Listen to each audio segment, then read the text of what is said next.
देखिए इस क्लास में हम लोग क्लास 10th के लिए इलेक्ट्रिसिटी पढ़ने वाले हैं। तो देखिए इलेक्ट्रिसिटी को पढ़ने के लिए हम लोगों को यहाँ पे जो पढ़नी है वो बेसिकली करंट इलेक्ट्रिसिटी है। यहाँ पे इलेक्ट्रिसिटी में दो पार्ट्स हम लोग देखेंगे, एक आपने शायद छोटे में पढ़ा होगा स्टैटिक इलेक्ट्रिसिटी, और दूसरा आपने पार्ट इसका देखा होगा जो हमारे पास होता है करंट इलेक्ट्रिसिटी। ठीक है, करंट इलेक्ट्रिसिटी। तो हमारे पास में ये दो टाइप की इलेक्ट्रिसिटी है, स्टैटिक और करंट। तो पहले हम लोग बात करते हैं स्टैटिक इलेक्ट्रिसिटी की। तो स्टैटिक इलेक्ट्रिसिटी क्या होती है? जहां पे चार्ज कैसा होता है? स्टेशनरी होता है। जहां पे वर्ड स्टैटिक का मतलब ही है स्टेशनरी। तो जहां पे हम लोग रुके हुए चार्ज के, स्टेशनरी चार्ज के बारे में डिस्कशन करते हैं, स्टेशनरी चार्ज के बारे में बात करते हैं, वहां पे हमारे पास में ये वर्ड आता है स्टैटिक, और वो इलेक्ट्रिसिटी क्या हो जाती है? Static electricity, because of the stationary charges, the electricity because of the stationary charges. और करंट इलेक्ट्रिसिटी क्या है? जिसमें हम लोग इलेक्ट्रिसिटी पढ़ेंगे जहां पे इलेक्ट्रिसिटी होगी मूविंग चार्जेस की वजह से। जो हमारे पास इलेक्ट्रिकल एनर्जी है, इलेक्ट्रिसिटी हमारे पास, वो मूविंग चार्जेस की वजह से होगी। तो वो हमारे पास क्या कहलाई? Current electricity. मेनली हम लोगों को क्या पढ़ना है? यहाँ पे करंट इलेक्ट्रिसिटी पढ़ना है। बट थोड़ा सा पार्ट मैं आपको यहां से पढ़ा देता हूं जिसमें इंपॉर्टेंट चीज है चार्जिंग। भाई चार्जिंग में मैं आपको प्रोसेस ऑफ चार्जिंग नहीं बताऊंगा, लेकिन मैं आपको बताऊंगा कि चार्जिंग किस टाइप से आप चार्जिंग करते हो और चार्जिंग होती कैसे, because it is one of the very important point. ये मैं आपको पढ़ा देता हूं। ठीक है, उसके बाद हम लोग मूव करेंगे डायरेक्टली करंट इलेक्ट्रिसिटी। तो देखिए हमारे पास में हम लोग अगर बात करें चार्जिंग की, तो एक एटम आपने पढ़ा होगा कि एटम इज इलेक्ट्रिकली न्यूट्रल। भाई एटम इज इलेक्ट्रिकली न्यूट्रल। चलिए उससे पहले कि हम लोग दो छोटी चीजें जान ले कि हमारे पास चार्ज कितने टाइप के होते हैं। चार्ज दो टाइप के होते हैं भाई, एक होता है पॉजिटिव चार्ज और एक होता है हमारे पास में नेगेटिव चार्ज। एक हमारे पास क्या होता है? Negative charge. एक चार्ज होता है पॉजिटिव चार्ज और दूसरा हमारे पास क्या होता है? Negative charge.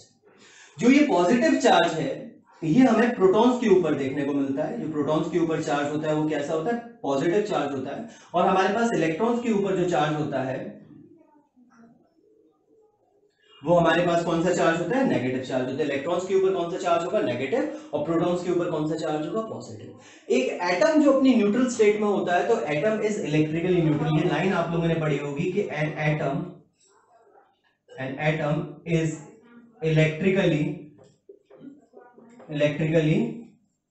Neutral. An atom is electrically neutral का ये मतलब होता है कि जितने उसके ऊपर इलेक्ट्रॉन्स हैं, मान लीजिए किसी एटम के ऊपर 10 इलेक्ट्रॉन्स हैं, तो उसके ऊपर नंबर ऑफ प्रोटॉन्स भी उतने ही होंगे। ऐसा इसलिए हो जाता है क्योंकि जो प्रोटॉन के ऊपर चार्ज होता है वो होता है 1.6 इंटू 10 की पावर माइनस 19 कूलम, और ये बस पॉजिटिव नेचर का चार्ज होता है। और एक इलेक्ट्रॉन के ऊपर जो चार्ज होता है वो भी 1.6 इंटू 10 की पावर माइनस 19 कूलम का होता है, where coulomb is the unit to measure charge. और हमारे पास ये नेगेटिव होता है। तो एक प्रोटॉन के ऊपर और एक इलेक्ट्रॉन के ऊपर, दोनों के ऊपर जो चार्जेस होते हैं, जो वैल्यू ऑफ चार्ज है वो हमारे पास कैसी है? सेम है, बस ये पॉजिटिव नेचर का होगा और ये वाला नेगेटिव नेचर का होगा। तो एटम इज इलेक्ट्रिकली न्यूट्रल है। तो यहाँ पे अगर 10 इलेक्ट्रॉन्स है और 10 प्रोटॉन्स है, तो जितना चार्ज 10 इलेक्ट्रॉन्स के ऊपर होगा दैट इज 10 इंटू 1.6 इंटू 10 की पावर माइनस 19 कूलम, उतना ही चार्ज 10 प्रोटॉन्स के ऊपर होगा दैट इज 10 इंटू 1.6 इंटू 10 की पावर माइनस 19 कूलम। बस क्या होगा? ये पॉजिटिव नेचर का होगा और ये नेगेटिव नेचर का होगा, जिसकी वजह से इनका नेट रिजल्ट कैसा आ जाएगा? जीरो। तो इस बॉडी के ऊपर क्या हो जाएगा? जीरो चार्ज हो जाएगा। बात समझ में आ रहा है? यहां तक क्लियर है? ठीक है। अब जो मैंने ये वैल्यू लिखा है, इस वैल्यू को हम लोग, जो ये वैल्यू है एक इलेक्ट्रॉन के ऊपर चार्ज की, इसको हम रिप्रेजेंट करेंगे स्मॉल ई से 1.6 इंटू 10 की पावर माइनस 19 कूलम। इसकी वैल्यू कितनी होगी? 1.6 इंटू 10 की पावर माइनस 19 कूलम। और इसको हम लोग 1 बोलेंगे, 1 चार्ज। क्या बोलेंगे? 1। ठीक है। तो हमारे पास जैसे 10 इलेक्ट्रॉन लिखा है मैंने, तो इसको मैं बोल दूंगा 10 नेगेटिव चार्ज। कितना बोलेगा? 1 नेगेटिव या 1 पॉजिटिव से रिप्रेजेंट करेंगे। 1 पॉजिटिव का यहां पे मतलब हो जाएगा, 1 पॉजिटिव का मतलब हो जाएगा 1 इंटू 1.6 इंटू 10 की पावर माइनस 19 कूलम। ठीक है। और पॉजिटिव में, और 1 नेगेटिव चार्ज का मतलब हो जाएगा 1 इंटू 10 की 1.6 इंटू 10 की पावर माइनस 19 कूलम नेगेटिव में, राइट। तो हमारे पास में जैसे मान लीजिए n पॉजिटिव चार्ज बोला, तो इसका मतलब है कि n पॉजिटिव चार्ज का मतलब हो जाएगा n टाइम्स 1.6 इंटू 10 की पावर माइनस 19 कूलम का चार्ज, राइट। तो हमारे पास में यहाँ पे देखिए अपने पास क्या बताया था मैंने आपको कि 10 इलेक्ट्रॉन्स और 10 प्रोटॉन्स अगर हैं, तो ये बॉडी हमारे पास में कैसा हो जाएगा? इस पे नेट रिजल्टेंट चार्ज कैसा हो जाएगा? जीरो। चलिए यहां तक हमें समझ में आ गया होगा, सारी बात समझ में आ रही होगी। ठीक है, इसके आगे की बात मैं आपको बताता हूं कि जो एटम होता है उस एटम में से जो प्रोटॉन्स हैं, जो बेसिकली प्रोटॉन्स हैं, उन प्रोटॉन्स को निकालना थोड़ा सा मुश्किल काम होता है। प्रोटॉन्स को निकालना कैसा काम है? थोड़ा मुश्किल काम है, मतलब थोड़ा क्या, काफी मुश्किल काम है। आराम से प्रोटॉन ना तो ऐड किए जा सकते ना ही निकाले जा सकते। वेयरएज अगर हम इलेक्ट्रॉन की बात करें तो इलेक्ट्रॉन्स को निकालना और इलेक्ट्रॉन्स को एटम के अंदर डालना कंपैरेटिवली कैसा काम है? इजी काम है, बहुत इजी काम है, राइट। तो जो भी पार्टिसिपेशन होता है चार्जिंग के वक्त वो सारा का सारा इलेक्ट्रॉन्स का होता है। Who is responsible for charging of an atom? That is electron. कौन रिस्पॉन्सिबल होगा उसमें? इलेक्ट्रॉन। देखिए क्या होता है, जैसे मान लीजिए एक एटम के पास में 10 प्रोटॉन है और 10 इलेक्ट्रॉन है। मान लीजिए अगर हम इसमें से एक इलेक्ट्रॉन को किसी तरह से निकाल लें, तो जब मैं एक इलेक्ट्रॉन को इसमें से निकाल दूंगा तो यहाँ पे कितने इलेक्ट्रॉन बचेंगे भाई? 9 इलेक्ट्रॉन्स बचेंगे। और प्रोटॉन्स कितने हो जाएंगे? 10 प्रोटॉन हो जाएंगे। अब 9 इलेक्ट्रॉन्स 9 प्रोटॉन्स के चार्ज को क्या कर देंगे? बैलेंस कर देंगे, क्योंकि इनके ऊपर 9 इलेक्ट्रॉन्स के ऊपर कितना चार्ज होगा? 9 प्रोटॉन्स के चार्ज के बराबर होगा। बस ये नेगेटिव होगा, ये पॉजिटिव होगा।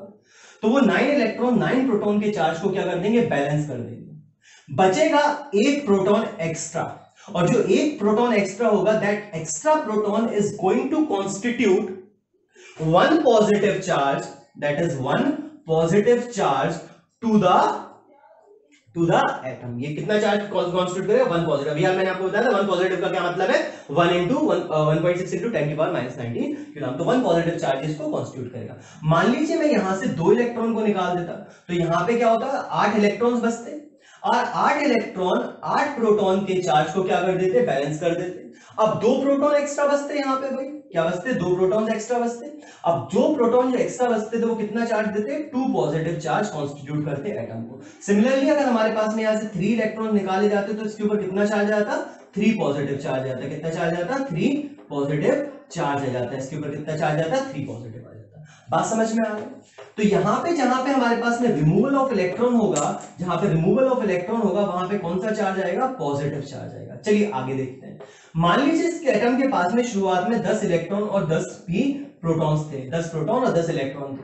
मान लीजिए मैंने इसमें एक इलेक्ट्रॉन ऐड कर दिया होता। अब मैंने इसमें क्या किया? इलेक्ट्रॉन ऐड किया, तो इसके पास हो जाते 11 इलेक्ट्रॉन। अब 10 प्रोटॉन 10 इलेक्ट्रॉन के चार्ज को तो बैलेंस कर लेते, बट एक इलेक्ट्रॉन एक्स्ट्रा हो जाता। भाई क्या हो जाता है? एक इलेक्ट्रॉन एक्स्ट्रा हो जाता है इसके पास।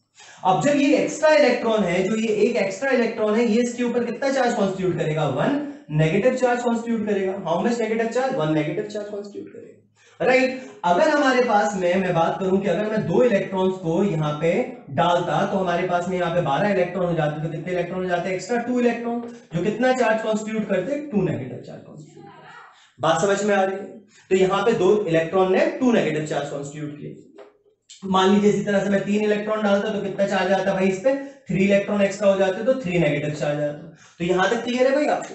आई होप यहां तक आपको बात समझ आ गई होगी। अब देखिए